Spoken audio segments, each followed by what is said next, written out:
안녕하십니까. 안성욱 실전경매TV 안성욱 교수입니다. 오늘은 법정지상권 관련해서 같은 시기에 같은 위치에 한 분이 두 채의 집을 지어서 필지 분할을 한 연후에 여기 보시는 1번과 2번 물건이 공이 토지가 경매가 나왔는데 과연 법정지상권이 성립되는지를 한번 확인해 보겠습니다. 자, 사건 보시죠. 사건 번호는 2012 타경에 34,522호 1번과 2번 물건이 되겠습니다. 자, 이 물건은 경기도 양평군 용문면 화전리에 1번 물건은 233-4번지고요. 이 번지에 두 개의 건물을 지었는데 후에 필지 분할을 해서 1번과 2번이 똑같이 건물은 매각지에 토지만 이렇게 경매가 나온 사건입니다.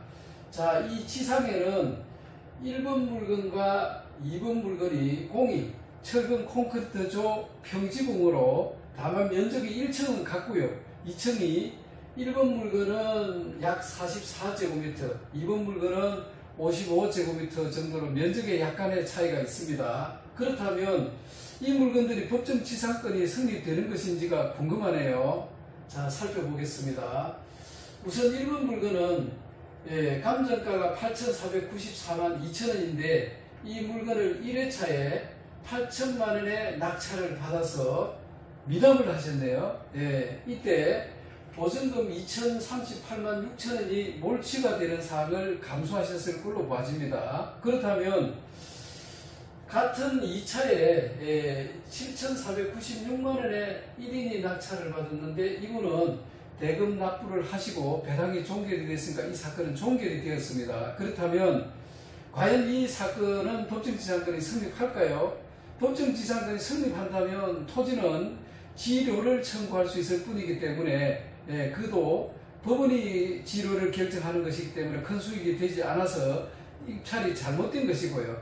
만약에 법정지상권이 성립되지 않는다면 지상 건물은 약 40평, 그러니까 시가로 한 4억 원대의 건물이 철거 대상에 놓이게 되기 때문에 수익이 발생할 것으로 봅니다. 한번 풀어보겠습니다.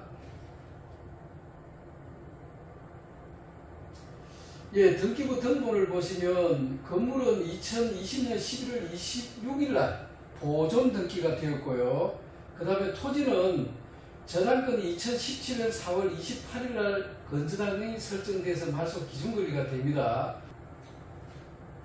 자, 그렇다면 건축물 관리대장을 통해서 이 건물을 어느 시기에 지었는지, 그 다음에 그 건축주는 누구였는지를 확인해 보도록 하겠습니다. 자, 건축물 관리대장으로 들어왔습니다. 조금 전에 보신 건물 등기부의 보존 등기는 2020년이었지만 건축물 관리대장 상으로는 건축 허가를 받은 연도가 2016년 9월이고요. 착공일이 2016년 10월로 되어 있습니다. 그 다음에 건축주는 임영훈으로 그렇다면 토지 등기부에 토지 소유자가 그 당시에 누구였는지를 확인하는 것으로 이 사건의 법정지상권에 가려질 것입니다. 확인 들어가겠습니다. 자, 2015년 8월 20일부터 2018년 2월 7일까지 토지의 소유자는 정확하게 임영훈으로 되어 있습니다. 자, 그렇다면 이 건물이 법정지상권이 성립되는지를 저당권을 기준으로 풀어보도록 하겠습니다. 자, 토지의 건저당권 설정 등기일은 2017년 4월 28일이고요. 조금 전에 확인하신 건축물 관리 대장상의 건축허가일은 2016년 10월이었고요. 그렇다면 이 저당권 설정 등기 전에 건물은 이미 완공 상태에 놓여 있을 것이다. 이렇게 추정을 해봅니다. 자, 여러분 어떠세요? 저당권 설정 등기일 전에 건물이 존재했다면 법정지상권은 성립하는 것이다. 이렇게 결론을 내립니다. 자, 2번으로 가겠습니다.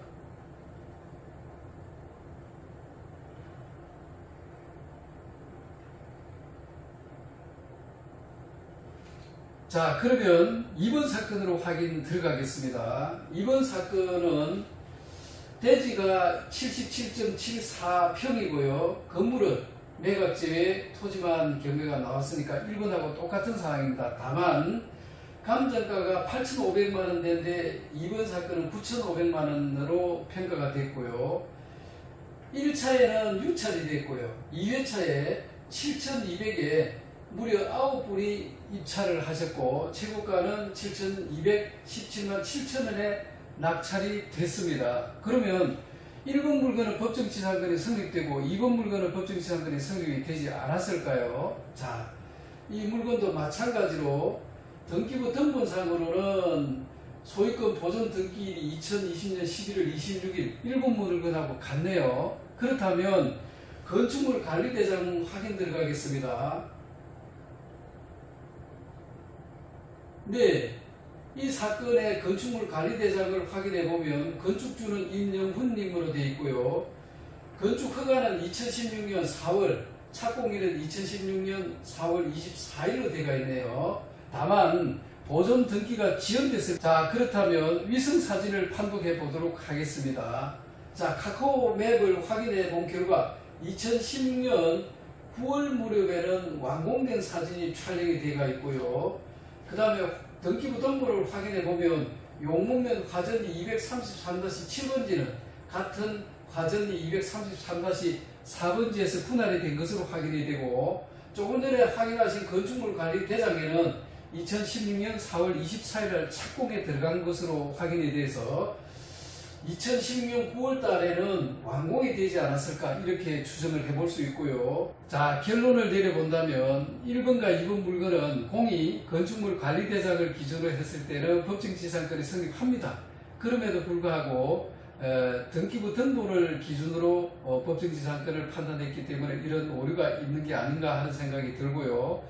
낙찰을 받은 연후에 건물 철거 소송을 제기하다 보면 건축물 관리대장이라는 공적 장부가 얼마나 중요한지를 알게 될 것입니다. 자, 법정지상권을 입찰하는 이유는 철거 대상 건물의 토지를 낙찰받아서 지상 건물의 철거권을 행사함으로 해서 협상 또는 부당이득 반환 청구의 소를 통해서 지상물을 저가 매입할 수 있다는 그러한 큰 수익이 있는 물건인데도 불구하고 우리는 종종 이런 오류를 범하는 경우를 볼 수 있습니다. 자, 여러분, 법정지상권은 건축물 관리대장이 있는 경우에는 건축물 관리대장이 없는 경우에는 항공지도를 통해서 또는 한국 국토지리원을 통해서 지상물의 건축 연도를 확인해서 판단하는 것이 정확한 법정지상권의 해석이 될 것입니다. 자, 오늘 제 수업이 마음에 드셨다면